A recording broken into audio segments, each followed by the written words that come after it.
Magandang umaga po sa inyo lahat.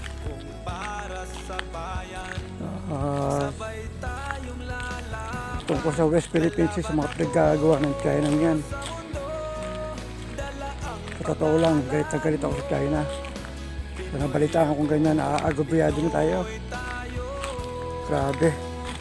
Hindi mo lang tayo makaganti. Kung ako na dyan talaga, pahintulutan lang ako. Kahit balatek, babalatikin ko yung mga yan. Grabe, pa makaganti mo lang tayo. Lagi na tayo naagrobyado. Tayo nasusugatan. Ba't hindi tayo makagawa ng panahon? Oo, tama lang yung ginawa nyo. Kalma lang. Pero darating ang araw at panahon. Maraming magsasaklolo sa atin. Maraming tutulong.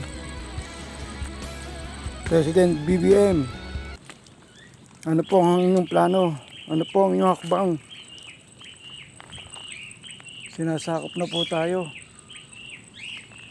Hindi na po makatarungan ang ginagawa ng China. Kaya yung mga pugo dito sa Pilipinas, kung maaari lang, Pangulong Marcos,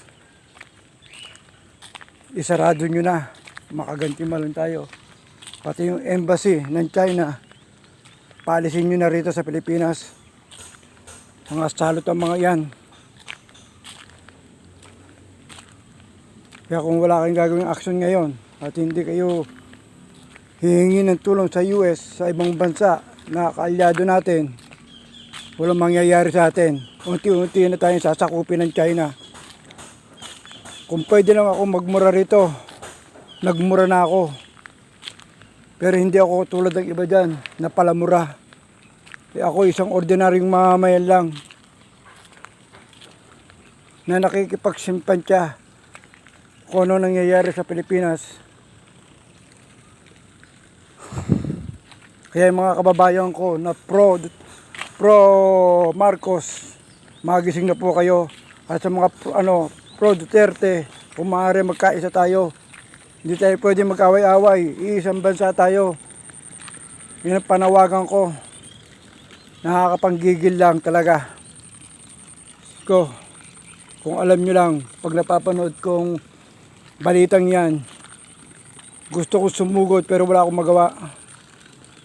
Gusto ko silang saktan o anuman.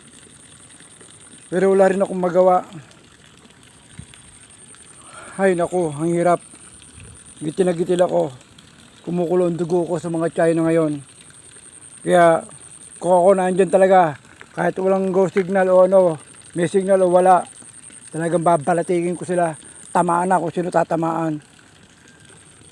Sige po, hanggang dito lang po. At ito'y pinapanood ko po yung ginagawa rito sa amin.